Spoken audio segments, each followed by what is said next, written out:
पहला सवाल है x प्लस वाई बराबर 14 और दूसरा है x माइनस वाई बराबर 4। ये दो समीकरण है। दोनों समीकरण कौन सी है? रेखिक समीकरण है। कौन सी है? रेखिक समीकरण। इनको किस विधि से हल करना है? इनको हल करना है प्रतिस्थापन विधि से। इंग्लिश में बोलते हैं सब्स्टिट्यूशन मेथड। प्रतिस्थापन का मतलब होता है बदलना। कैसे बदलना? आप किसी एक समीकरण से पहले किसी एक चर का मान निकाल लो, चाहे x का निकाल लो चाहे y का निकालो, किसी एक समीकरण से। आपकी मर्जी है, चाहे पहली से निकालो चाहे दूसरी से निकालो। तो यहां से मैं x का निकाल रहा हूं, क्या आएगा बताओ? y इधर जाएगा तो क्या आ जाएगा? 14 माइनस है। ये समीकरण नंबर 2 में रख दो। x का मान कितना है? 14 माइनस है। ये इस x की जगह लिख दो, तो इस x की जगह लिखना है 14 माइनस y। लिख दिया। आगे क्या है इसमें? और बराबर में। इसे बोलते हैं प्रतिस्थापन करना, बदलना। हमने x को किससे बदल दिया? y से बदल दिया। किससे बदल दिया? इसे बोलते हैं प्रतिस्थापन। आप ऐसे भी कर सकते हो, यहां से x का मान निकाल लो। क्या आएगा x का मान? 4 प्लस है, वो 4 प्लस y यहां रख दो, एक ही बात है। ये होता है प्रतिस्थापन करना। अब यहां से y का मान आएगा, क्या आएगा देखो? 14 minus y minus y minus 2y बराबर। हमें यहां से y का मान निकालना है। क्या करें बोलो? पहले 14 इधर जाएगा या 2 जाएगा? पहले 14 जाएगा।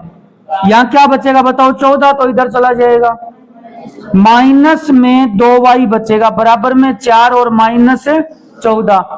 माइनस 2y का माइनस 2y पड़ा है, 4 माइनस 14।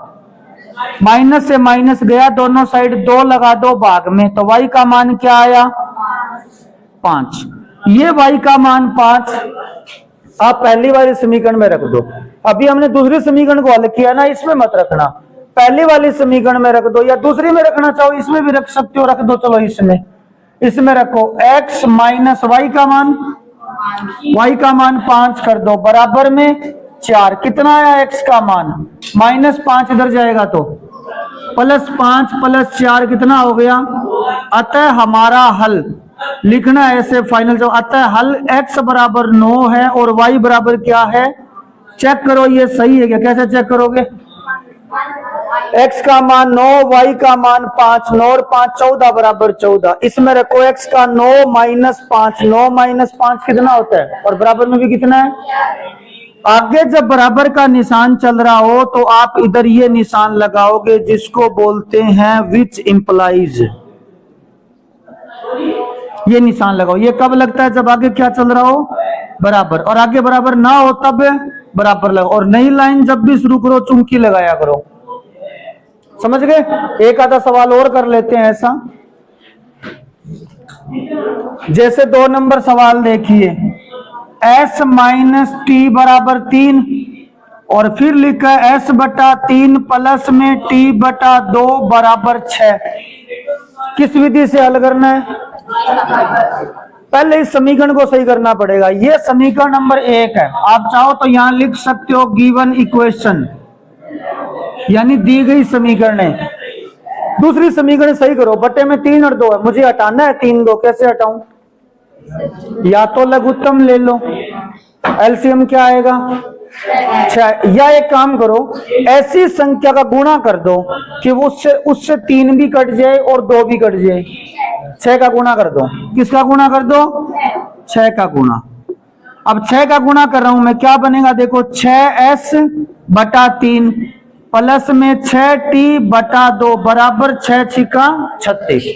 6 का गुणा होगा तो हर जगह होगा। अब देखो 3 का 6 में भाग कितना आया? 2s सही है, 25 नहीं है, ठीक है। और 2 का 6 में भाग 3t बराबर में, ये समीकरण नंबर 2 है। अब चाहे पहली समीकरण से मान निकालो चाहे दूसरी से निकालो, किसका निकालोगे? मान किसका निकालोगे? आपको बोला है एक चर का, किसी का निकाल लो, चाहे s का निकाल लो चाहे। तो मैं पहली समीकरण से s का मान निकाल रहा हूं। बोलो s बराबर क्या आएगा? t प्लस ये जो मान है समीकरण 1 में 2 में रख दो, ये वाला मान मैं यहां रख रहा हूं, तो यहां लिख देना फ्रॉम इक्वेशन फर्स्ट, मतलब समीकरण 1 से, समीकरण 1 से लिख रहा हूं मैं 2 का 2 बोलो एस की जगह टी प्लस 2 और एस का गुणा है, तो यहां ब्रैकेट लगा दो, यहां क्या लिखना है टी प्लस, ये कहां से है टी प्लस 3, पहली समीकरण से। इसे बोलते हैं प्रतिस्थापन करना। हमने एस की जगह किसका प्रतिस्थापन कर दिया, टी का, बदल दिया। प्रतिस्थापन का मतलब बदलना। मान लो आप बाजार जाओ, कोई सेब खराब आ जाए और तुम्हारे पापा कहते इसको बदल के लाओ, उसको आप ये भी कह सकते हैं प्रतिस्थापन करके लाओ। तो मतलब एस की जगह टी लाना प्रतिस्थापन कहलाता है, समझ गए। प्लस में क्या लिखूं बोलो, आगे क्या है प्लस में 3t बराबर में, बोला करो ऐसे, मैंने बोलोगे तो जल्दी समझ में आएगा। अब बोलो क्या करना है, यहां क्या करना चाहिए, गुणा, तो 2 का t से गुणा, 2 का 3 से, और प्लस में 3t बराबर में, हमें यहां से किसका मान मिलेगा बताओ, t का। पहले t इकट्ठा करो, 2t और 3t, 5t बराबर 36, 6 इधर ले जाओ, -6, 36 - 6 30, 5t बराबर 30, तो t बराबर 5 का भाग लगेगा, कितना आएगा। सवाल लेफ्ट साइड से एकदम सीधा होना चाहिए, हर जगह विच इंप्लाइज का निशान होना चाहिए, और फिर बराबर का आगे चल रहा है तो इधर विच इंप्लाइज, अगर बराबर ना हो तो इधर बराबर है। ये टी का मान साहब कहां रखें, इसमें रख दो। s बराबर में t का मान 6 + 3, s बराबर कितना आ गया, चेक कर लो। s का मान 9, t का 6, 9 - 6 कितना आ गया, इसमें और चेक कर लो। ये तो एक ही बात है। s का मान कितना है, 9 दूए 18, 18 याद रखना। t का मान 6 तिया 18, 18 + 18 सही है। ये होती है प्रतिस्थापन विधि। कौन सी विधि होती है, उतारो। 3x - y, शुरू कर दे इसको। 3x - y बराबर 3, और अगली समीकरण है 9x - 3y बराबर 9। आपको क्या लग रहा है, ये समीकरण दोनों अलग अलग है कि एक ही है, कैसे पता चला। अगर इस समीकरण में मैं 3 का भाग करूं, 3 का भाग करूं तो 3x, 3 का भाग यहां लगेगा, क्या आएगा y, और यहां 3 का भाग लगेगा, ये तो एक ही समीकरण है। यानी अगर हम ये देखें ना, ये समीकरण एक ही है। एक बार आप इसमें वो शर्त लगाना a1 बटा a2 वाली, a1 a2 का मान कितना है 3/9, 1/3। b1 b2 का कितना है, b1 का मान -1, b2 का मान -3, कितना आएगा। और c1 c2 कितना है 3/9, ये भी 1/3। जब तीनों चीजें बराबर हो तो वो रेखाएं कौन सी होती है, समपाती रेखा। उनके कितने हल आते हैं, अपरिमित रूप से। तो आपको इतना लिखने के बाद में ये लिखना इसके अनेक हल है, क्योंकि ये 2 समीकरण है ही नहीं, एक ही है। अब एक समीकरण को कैसे हल करें भाई, यही समीकरण दोबारा लिखी हुई है, इसमें कोई फर्क नहीं है। तो आपके पास ये एक ही समीकरण है 3x - y बराबर 3। अब इसके बहुत सारे हल होंगे। अब आप ये पूछो कैसे हैं बहुत सारे हल। हमने जब यहां हल किया कितने हल आए थे बता सकते हो, एक ही हल है, 2 नहीं होते बेटे, ये एक ही होता है। t का मान 6, s का मान 9, एक एक उत्तर आए, एक हल है। क्यों है, क्योंकि आप यहाँ पे जब वो a1 a2 शर्त लगाओगे ना, 1/2 - 1/3 बराबर नहीं है ना। जब बराबर नहीं है तो रेखाएं कैसी होती है, प्रतिच्छेदी होती है। कैसे होती है, तो ये रेखा और ये रेखा तो थी प्रतिच्छेदी, तो इनका एक ही हल आया, s का मान 9, t का मान 6। लेकिन इसके बहुत सारे हल आते हैं, बहुत सारे। अब आप ये पूछो कि बहुत सारे में से 2-4 बताओ तो सही कोई हल है। कैसे होते हैं 2-4 हल, देखो। आप यहाँ पे अगर x का मान 1 करते हो, x का मान 1 करते हो तो y का कितना आएगा बताओ। x का मान 1 किया, 3 एकम 3, 3 इधर गया, 3 - 3 y का मान क्या आया 1, तो ये आ गया हल। अब अगर आपने x का मान 2 किया तो x का मान 2 किया, 3 दूए 6, 6 इधर लाओ, 3 - 6 -3, और माइनस से माइनस कट गया, y का मान कितना आएगा। ऐसे ही x के मान और रखते जाओ और उत्तर आते जाएंगे। तो ऐसे कितने उत्तर आ सकते हैं, आप x का मान 10 करो, क्या उत्तर आएगा बताओ y का? 10 दिया 30 इधर ले जाओ, कितना हो गया?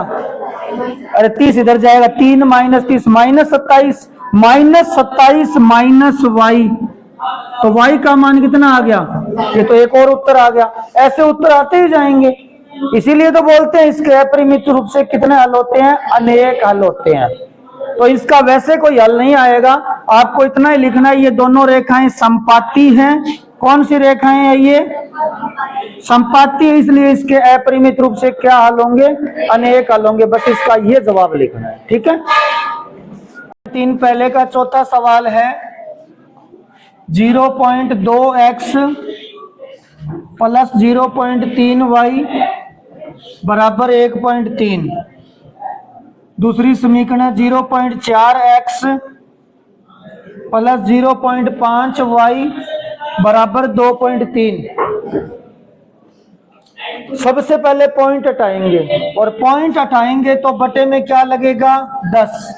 पॉइंट की जगह 1 लगता है, पॉइंट के बाद जितने अंक है उतने 0, तो एक ही अंक 3 बराबर में 1.3 है, तो पॉइंट की जगह 1, पॉइंट के बाद एक अंक है 3, तो 0। अब इसको 10 का गुणा कर दो, बटे से 10 हट जाएगा, हट जाएगा ना। तो बटे से 10 हटा रहा हूं, कैसे हटाइए? 10 से गुणा कर दिया, यहाँ पे 10 से गुणा कर दिया। ऐसे ही इसमें पहले पॉइंट हटाएंगे, बटे में क्या लगेगा बताओ? फिर 10 हटा दिया, समझ गए? तो पहली समीकरण क्या है हमारे पास? मैं दोबारा लिख रहा हूं, समीकरण है 2x प्लस 3y बराबर 13, इक्वेशन फर्स्ट। दूसरी क्या है बोलो? 4x प्लस 5y बराबर 23, समीकरण नंबर 2। समझ में आई बात? पॉइंट हट गया। कौन सी विधि लगानी है हमें? तो यहां लिखोगे प्रतिस्थापन विधि से या सब्स्टिट्यूशन मेथड से। प्रतिस्थापन विधि में क्या करना होता है? किसी एक समीकरण को लेके उस समीकरण से आप या तो x का मान निकालेंगे या y का मान निकालेंगे एक ही चीज का। तो कौन से समीकरण लें पहले बताओ? आपकी मर्जी है, कोई सी भी ले लो चाहे। तो पहली समीकरण ले रहे हैं, तो मैं यहां लिख रहा हूं फ्रॉम इक्वेशन फर्स्ट, समीकरण 1 से। समीकरण नंबर 1 है 2x प्लस 3y बराबर 13। यहां से मैं x का मान निकाल रहा हूं, आप y का भी निकाल सकते हैं, मैं x का निकाल रहा हूं। तो एक काम करते हैं, 3y इधर ले जाते हैं, क्या बनेगा? 2x बराबर 13 माइनस किसका मान निकाल रहे हैं? x का निकाल रहे हैं। 2 का यहाँ क्या काम है? 2 भाग में लगाओ, तो x बराबर क्या बना? 13 माइनस 3y बटा, ये आपने कौन सी समीकरण से निकाला है? पहली से। अब ये दूसरी में रख दो, पहली में मत रखना वापस, पहली से निकाला है तो जो दूसरी बची है उसमें रखो। अगर इससे निकालो तो पहली में रखना, अब दूसरी में रखना है। अब देखो दूसरी समीकरण क्या है? दूसरी समीकरण 4x की जगह क्या लिखना है? x की जगह यही लिखना है, तो ठीक है। 4 गुणा में x की जगह लिख दो 13 माइनस 3y बटा 2, समझ गए? 4x, x की जगह ये लिखना है, प्लस आगे बोलते जाओ, प्लस में क्या लिखो? प्लस 5y बराबर, ये लाइन समझ में आई? अब इस लाइन में x है क्या? कहीं भी नहीं है, x का प्रतिस्थापन हो गया, x की जगह कौन आ गया? y आ गया। अब y का मान आएगा, 2 भाग में है, 4 गुणा में है, 2 दूआ 4 काट दो, मल्टीप्लाई करो 2 का, 26 माइनस प्लस में कितना है और बराबर में y का मान चाहिए, y वाले इकट्ठे करो, 26 इधर भेज दो, माइनस 6y प्लस 5y और 23 माइनस 26 कितना हो गया? माइनस 3, और इधर माइनस y, माइनस से माइनस गया, y का मान 3 कहीं भी रख दो, तुम्हारी मर्जी है, यहां रख दो, यहां रख दो, यहां रख दो, यहां रख दो, यहां रख दो, सबसे बढ़िया है यहां रख दो, इससे x का मान आसानी से आएगा। तो फ्रॉम इक्वेशन 3 नंबर समीकरण से बोलो x बराबर 13 माइनस 3 गुणा, यहाँ y की जगह 3 बटे में 2 कितना हो गया ये 3 तिया 6 होते हैं 13 माइनस 9 4 4 में 2 का भाग 2 तो x का मान 2 है y का मान है चेक करो सही है क्या x का 2 y का 3 यहाँ रखो x का 2 2 दुआ 4 y का 3 3 तिया 9 और 4 ये 13 बराबर में भी कितना है सही है। कौन सी विधि से किया है हमने। अब एक बात और ध्यान रखना चाहे आप प्रतिस्थापन विधि लगाओ चाहे आलेखीय विधि लगाओ उत्तर सेम आएगा हमेशा। इसके बाद हम एक विधि और सीखने वाले हैं विलोपन विधि उसका नाम है। पहले एक विधि और होती थी वज्र गुणन विधि। चाहे विधि कोई सी लगाओ उत्तर हमेशा क्या आएगा सेम आएगा चाहे विधि कोई सी भी लगाओ जी। समझ गए आप लोग। अब ये उतार लीजिए। 5 नंबर सवाल है √2x प्लस में √3y बराबर 0 ये इक्वेशन फर्स्ट है। दूसरी इक्वेशन है √3x माइनस में √8y बराबर 0 समीकरण नंबर 2। कौन सी विधि लगानी है बताओ।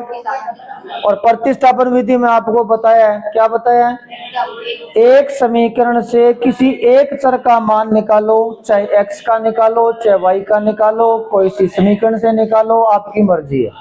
तो कौन सी समीकरण से निकालें बोलो।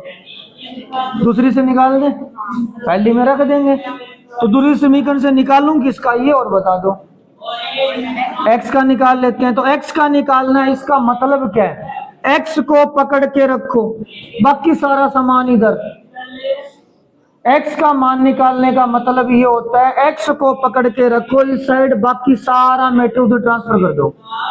तो पहले ये जाएगा इधर बोलो √3x बराबर क्या हुआ √8y माइनस में इधर जाएगा किसका हो गया क्या आ गया x का मान आ गया x का मान।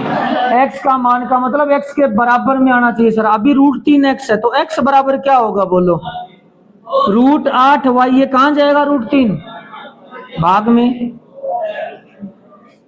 ये किसका मान आ गया कौन सी समीकरण से निकाला कौन सी से निकाला था। अब रखना किस में पड़ेगा पहली में। तो ये लो पहली समीकरण से यहां लिखना चाहो तो लिख दो फ्रॉम इक्वेशन फर्स्ट यानी हम लोग पहले समीकरण काम में ले रहे हैं। क्या लिखा है पहले समीकरण में √2 का 2 x की जगह बोलो √8 बटा √3y लिख दिया। अब क्या लिखूं समीकरण तो ये लिख रहे हैं ना तो ध्यान यहां रखो √2 का √2 ये x का मान लिख दिया। अब प्लस का प्लस उतार दो आगे बोलो √3y बराबर यहां से किसका मान निकालना है y का।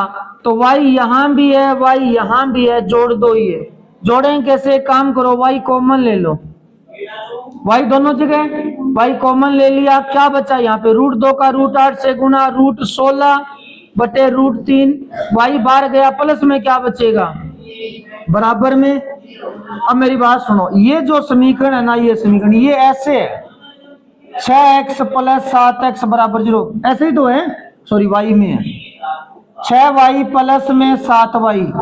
समीकरण इन तरीकों में किया देखो वो आपने ये मान लो 6y प्लस 7y यही तो है। अब मैं क्या करूँ मैं दोनों में y कॉमन ले लियो अंदर के बच्चों 6 प्लस ई मान दोनों में y कॉमन ले लियो अंदर वो समान बच गयो। समझ में आई बात। और 6y और कितना हो गया y 6 7 कितना हो गया 13y बराबर 0। अब वो तेरा कट जाओ मनिया बताओ भाग में जाओ तो ओ सारो मैटर जान दो भाग में जोड़ दो अपन के जरूरी है तो भाग में जान लगा रही हो 0 में जान दो। तो बोलो y बराबर क्या बना 0 के बटे में ये सारा मैटर आ जाएगा और 0 के बटा में कोई चीज के मान हो और 0 ही आओ। ये y का मान 0 धीरे से यहाँ रख दो x बराबर √8 बटा √3 गुणा 0 तो x का मान भी क्या आ गया तो बस 0 0 ये उतार लो। एक बार और समझा देंगे उतारो तो सही है।